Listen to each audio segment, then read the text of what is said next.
Hello and welcome to another week in our garden. I do believe summer's arrived today, although they have forecasted thunderstorms tomorrow, but that's tomorrow. Now today I'm going to show you what I summer prune, the gooseberries and the fruit bushes. This is not serious pruning, but when I show you why I do it, you'll see why I do it, okay? Now you can see here, look, this branch is completely rooted down into the garden itself. This one as well. So what I should do is I should have to leave that one. I'm just going to take this piece off and I'll show you why I do this. If I just pull this out, you can see, look, it was rooted completely into the soil. Now if I left the bush till autumn, when I normally prune them, this will be really rooted down and we'll never get it out. There's also some fruit still on it, and I think Diane will take those. Can you see where this one's rooted down as well here, look? So what I should do, I should just use the secateurs and take that out and show you. There you are. Now that was a branch that we just cut off that came off there. Now that is another gooseberry plant should we want one. So if you can imagine, by autumn this will be one mass of gooseberries instead of one plant. What to do, this is going to drag on the floor and root down, so I'll just come back here and take that off. Likewise this one, look, you see, so we've got a nice clean bowl, as they like to call them, all the way round. You see where they're dragging on the floor, and some haven't been picked, so we take that. See, look, that's rooted down already, so we'll take all those off, and then I'll just pull them out for you. I'm using the secateurs as a spade, which is not the correct way of doing it, by the way. There you go. Now, apart from the fruit that was missed, I have, let me see, 1, 2, 3 plants there, 4 plants there, 4 plants that I could plant quite easily and they'll grow on quite happily because they've got lots of root. That one, look, is dragging. You can see where it's trying to root down. Another thing to think, if you've got a gooseberry and it's more upright than this and you want to propagate it, just bury a few of these lower branches and they'll root very quickly. So we take all these bits that are hanging down. Another plant there, look. Let me just get him out and show you. There you are, look. That's 5. Now if you don't clean these round, can you imagine what it'd be like next year? To be completely unpenetrable, to be able to pick the fruit. So I shall continue around this one and show you when I finish. Now that's that gooseberry bush, that what I call a summer prune. It's basically just taking those bottom branches off that are dragging on the floor. It will also make looking after them a bit better because I can go round with the hoe and the rake now without trying to drag branches out all the time. The other thing that you need to do on the main fruits, anything that's down or dragging on the floor, I take off low down, and it keeps the fruit case nice and tidy and easy to maintain until winter, and then we'll do the main. Now the 8 red gooseberries plants now, as you saw, they're well rooted. I should pot those up. I'll probably put them into a 1 litre pot and then we'll send them up the village next year so they can sell them as gooseberry plants, so more people in the village will be able to enjoy the gooseberries. While we're in the fruit cage, I'll just show you these dwarf beans that were planted. They're the yellow beans. This is the rogue seed that came with these dwarf beans, and it's actually a balote. These beans here are not quite ready, as you can see. We'll just let them thicken up or harden, if you like, a little bit more, and then what we should do is we'll remove the whole line and harvest as we remove. So we'll have these, so we'll do all of them, and then it saves bending down picking all the time. And it's also not too late if you wanted to set some dwarf beans. If you get them in now and cover them up from the pigeons, etc., they will crop for an autumn crop. But do go for the dwarf types, not the tall types. The tall ones won't make it now, but dwarfs will. So if you haven't done your beans or you're struggling, plant some more, they'll be fine. Now, we're not going to pick any of the strawberries today because we're going to Gemma's on Sunday, so I should pick some nice fresh ones Sunday morning to take to Gemma's, and then probably Monday or Sunday afternoon even I'll clean the crop and we'll take everything that's ripening so we can use them into jam or frozen. Now we've come down to the bottom of the garden where the onion bed is to show you how I now plant my spring onions. Now, as you know, this is clay land, so they was getting there, but I would have liked them a bit quicker, like these here. So what I do is I cut a trench, and believe it or not, I found it easier to do with the bulb planter to cut the trench out, and then some of the soil I take out and old compost I mix together, and I put some bloodfish and bone in it, mix it all up, and then this is it here, and then I put the plants in, then backfill with that, and they seem to do a lot better in there. This keeps moist more than, as you can see, look, it's all these are in it as well.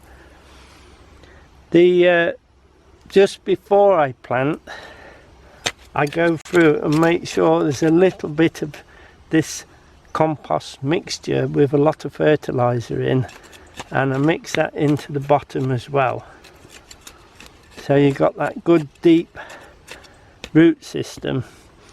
And then it's no good in this, look, it's solid. So if we do this, they get away a lot faster, and if you look at the ones down there, they grow a lot straighter and a lot quicker. Normally I like to grow guardsman spring onion, but we've already planted the seed we had, and I tried to get hold of some more, but there was none available. So this is called Parade. This is spring onion Parade. We'll see how these perform in this soil. They're from Browns. Well, there they are, look. I have multi-sown them. That one's not so good, so we'll reject that one. We won't use that one at all. Again, they're in these packs that when they're finished and split, I can put them in the recycle, these clear packs. So we'll pop 5 out and get them in and show you how I do it. If we just go along and just loosen them, it makes life a lot easier. And try not to grab them and pull them. Wait till it comes away like that, then get it in your hand. Well rooted, as you can see. They're fine. We just put a little bit of this in the bottom, and then I put them in quite tight, like that. Perhaps a bit more in this in the bottom, I think. There you are, look. And then we pop them in quite tight, and then a bit of compost, then the next one. Try not to pull them, you see, and I shall get probably all 10 in there.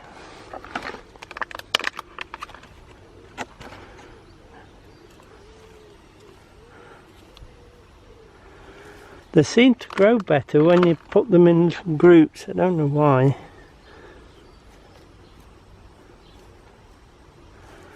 Little bit of a job, but it does work. Little bit of spacing, they'll be fine. A little bit more composting. I'll finish these, show you how I fill them up at the end. They are, look, they're all in. Now I just backfill, press them to. That's all that good compost with plenty of feed in it, plenty of bloodfish and bone. And that.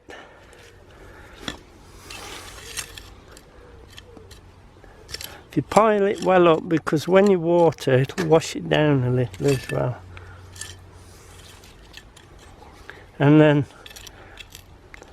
back of the trowel, just push them to, not too hard obviously. And there you are. Put the label on if we can. Obviously they want a good drink, and what I try to do, I water them every day it doesn't rain, because onions do need a lot of water. And we'll just, while we're here, we'll just harvest that last row of guardsmen there.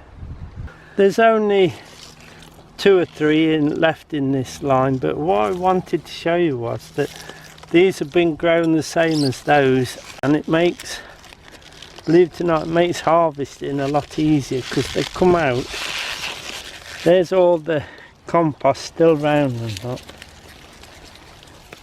And it makes life a lot easier for lifting them as well. So there you are, a little handful of guards. There's one there that's not, 2 there that's not so good, but the rest, they're fine. Now this row we'll probably start harvesting next week. This was the second row. Then we've got onions to follow all the time. We're watering them every day.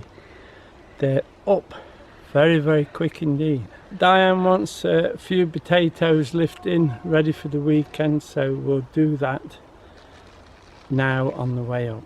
Now we're down on the potato patch. These are the first earlies, Red Duke of York. They taste very nice, although some are quite big, but that's fine.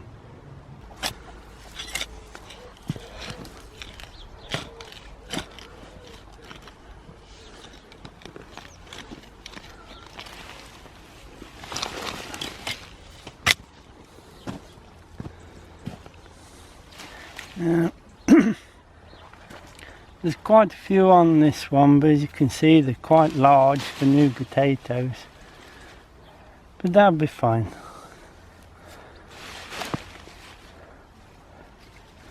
A little bit of slug damage still, but not too bad. Right, we'll just dig this last one for today and see what's on this one.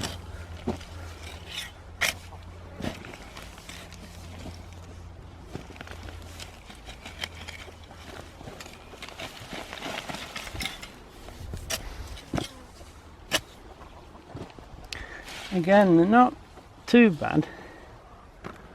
I'll throw them in there.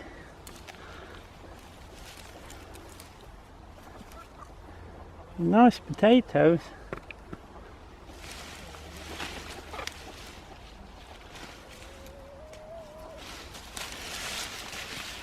Now what I do with the haulms, I throw them on this frame, let them dry out and then burn them. Remember, if you see anything like that, take it out, because that will grow a potato next year. So you'll have little potatoes in your pumpkin patch.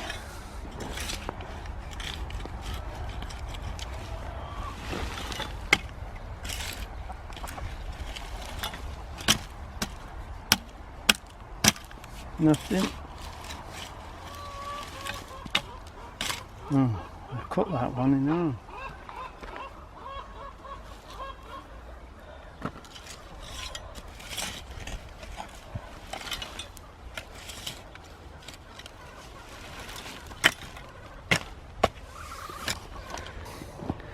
There you are. That's the from 1, 2, 3.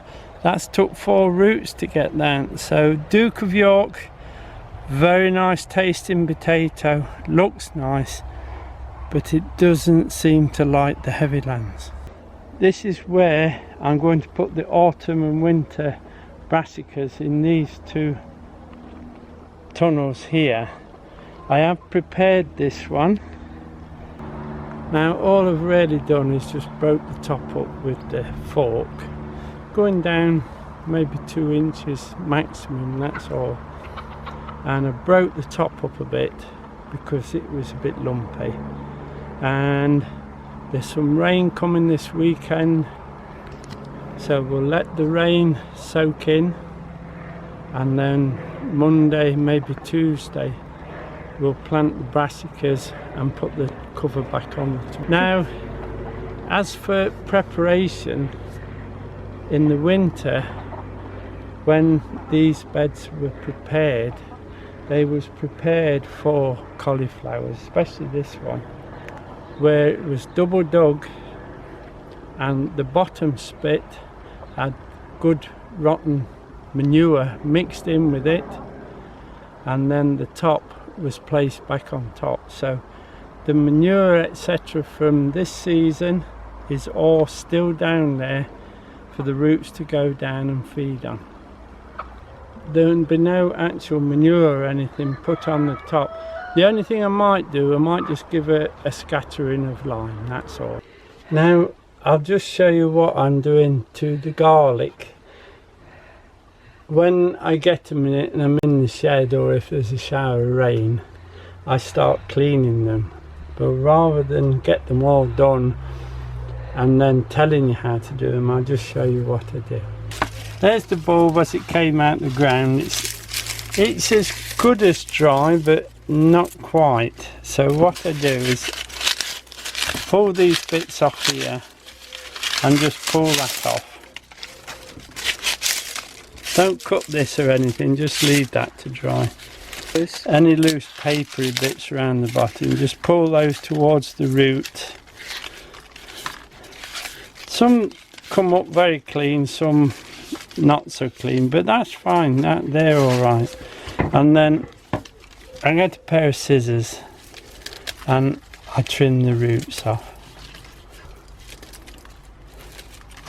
And then if you just flick it, it just gets that bit of soil out. If you don't get all the soil out, if there's a bit of damp in the air, the soil will attract it and it will start rotting from the bottom. Any papery bits just take off. And that'll be fine now. And then we'll leave these another few days, and then we'll start and see what we can do as regards making a pat or something with them. But they say they're not quite yet. We might as well leave them and let them dry out properly. And I've got loads to do, so I will get round to it. But there's going to be some rain over the weekend, so I might get them all done. But as I say, they're just still a little bit damp, so no rush. They'll still be there when they're dried out. If I just show you the white ones I've done. These are those volunteer garlic. We don't really know the name of them, but they've peeled up and skinned quite well, so they will obviously be weaved with. Those will obviously be plaited up separate. They're still a bit hard on the neck yet, but you can see they'll be fine. Not quite dry yet, but give them another few days, they'll be fine. Good bulbs, nice and firm. Stems, you see there's one there still a bit green. so we'll leave them for a while. We'll let them dry out properly. Now I will be using the raffia tied to the garlic to help with the plaiting, because they're hard necks and they don't plait awfully well. But with these on, take the stems off and put these on, they'll plait beautiful. But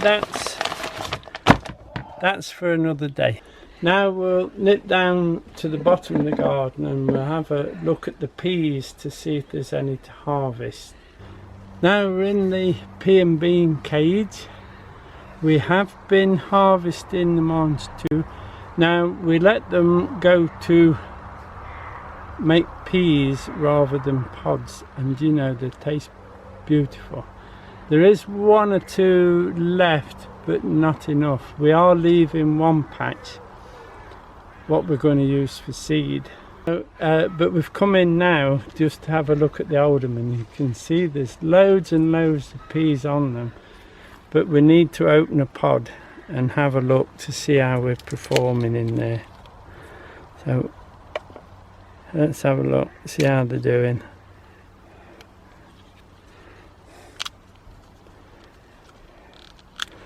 They're hard to open, so they're perhaps not quite.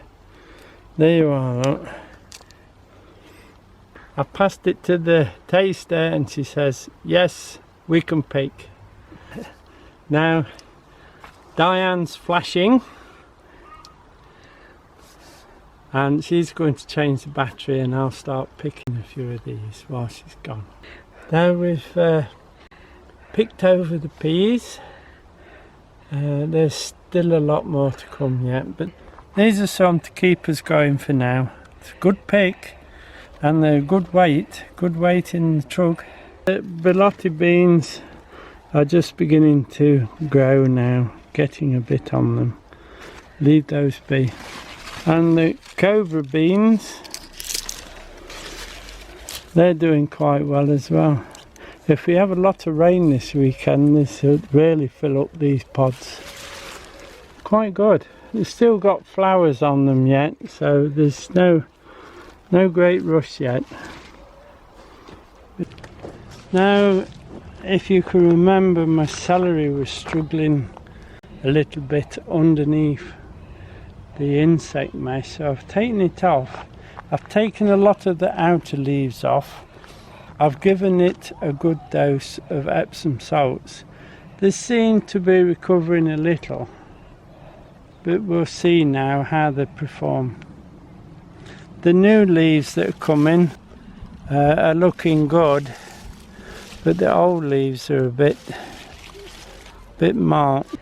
Now I'm afraid it's another case of, I think the weather we're having this year is just not doing anything any good at all. The only thing I can find that likes this weather are the cucumbers, which they like this sort of overcast sort of weather.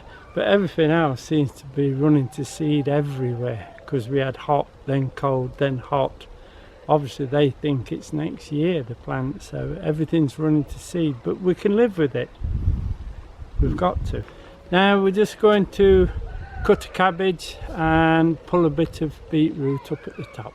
While we're passing, we'll do the daily job of taking a few of the courgettes. We've given most of them away now, but we're running out of people to give them to, but we're not running out of courgettes, so I'll cut a few for the weekend. Only 2 or 3, we don't want a lot.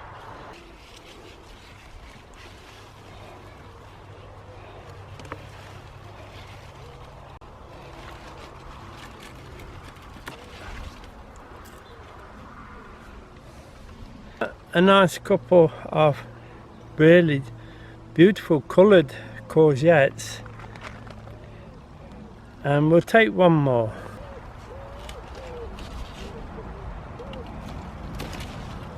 Useless now.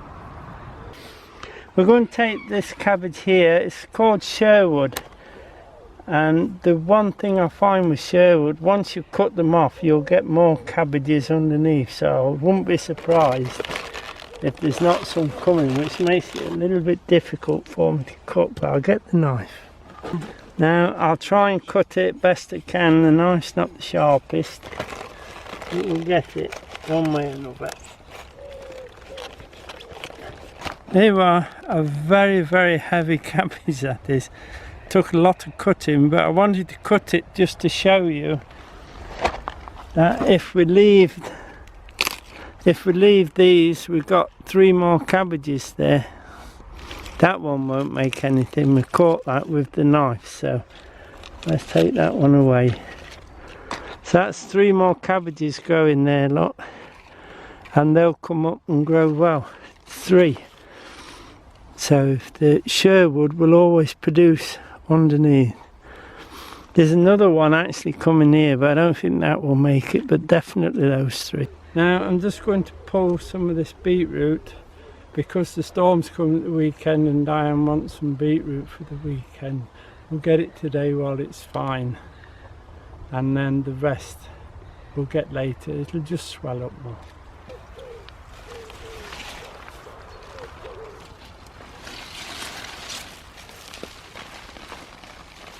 Nice beetroot those, look.